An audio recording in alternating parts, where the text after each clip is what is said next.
royal wedding. We have the recap for you this afternoon on the show. The gown, the hair, the ceremony and all that, plus one of the royalties of Philippine entertainment, Mr. Pure Energy, Gary Valenciano, as Kababayan LA starts right now.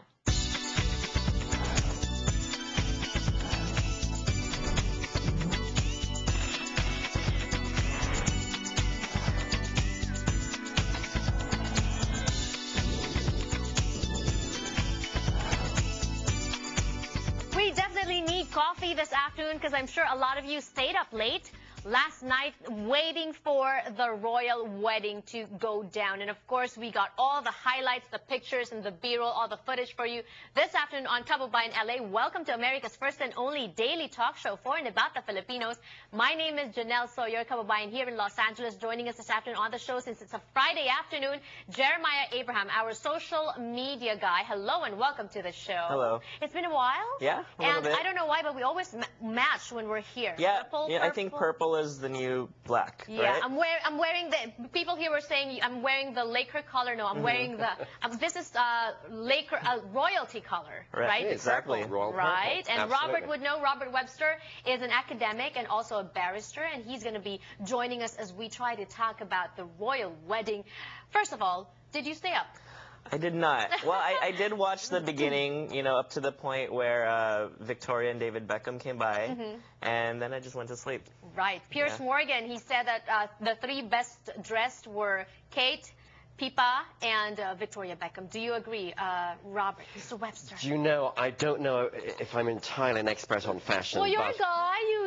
You can appreciate beauty. I do, and I think Kate was undoubtedly the most outstandingly well-dressed and a beautiful, radiant bride. What a great gown it is. You know Yes. what? I'll be honest. I like Princess Diana, but when she got married, that old poofy Cinderella-type ball gown wasn't doing it for me. This one is just very elegant. You know, Simple elegance. Yes. It was interesting because there was a surge in tweets and Facebook messages when Victoria and Pippa actually came by. So a lot of people say that those two kind of stole a little bit of thunder from Kate, especially with Pippa, because she was looking pretty good too. She's with her. younger, and some people are saying she's prettier than Kate. But this is Kate's day. Yes, it So is. It is Kate's day. She is so radiant. Look at that. And okay, now let's talk about this. We're seeing her dad now. The thing that's different here is, first of all, she is a commoner. Indeed. Yes. And I think, Janelle, this is enormously significant because here we have, in contrast to Prince Charles' wedding, we have a young chap, a young prince, who has chosen his own bride.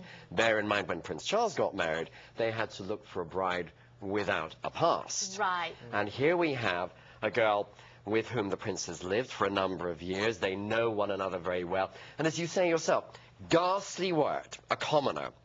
But she doesn't belong to the aristocracy. She doesn't belong in royal circles. But lo and behold, she has found her prince. And this is a true Cinderella story. Well, it's very much a Cinderella story. And I think, too, perhaps, you know, Janelle, it may be a story of modern Britain. Because her parents, who had relatively humble jobs, mother as a flight attendant for British Airways and father as a flight dispatcher, lo and behold, they establish a business which makes them a considerable amount of money. They're now multimillionaires. They've devoted a great deal of time and energy to their children.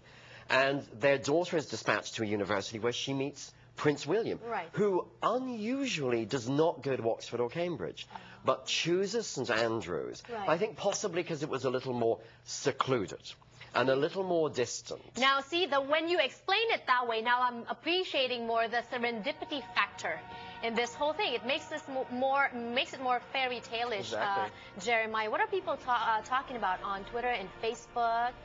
This was streamed too, right? Yeah, I mean, well, actually, they did not allow uploads at Westminster Abbey, so they actually blocked cell phone signals. You couldn't upload pictures, you couldn't tweet. But a lot of people, they were averaging about 70 tweets per second during the wedding. And we expected this, Robert. No, absolutely. And I think this is another example of where this young couple have tried to control the way the wedding has been presented and the use of social media to involve people, particularly young people, but everybody. Because, you know, one of the things that is needed to make sure that the monarchy survives is the support of the people. Of the people, exactly. And so they get involved using Twitter and Facebook and all these particular media. It helps enormously. But you know what? We're talking about how she's a princess, she's so lucky and such a fairy tale life, but she really, in reality, is going to have to give up quite a lot in order to be dutiful. Yes, right. And I think dutiful is the word. If you look at the Queen's reign, for example, Janelle, what has governed her life? Duty. And she's been a fabulous example of a monarch who seems to have been with us since time immemorial. She's seen 11 prime ministers in office. But Catherine, Queen Catherine, when she does get to the throne... Right now she's Duchess, right? That's Duchess, right, the Duchess of Cambridge, as she'll be known, will, I think, be a very dutiful royal wife. Well, it's awfully important, you know, for them to earn, or to continue to earn the affection of everybody. Right. It's for them to be seen to be doing good. And so to be involved in charity... Doing things together. Absolutely.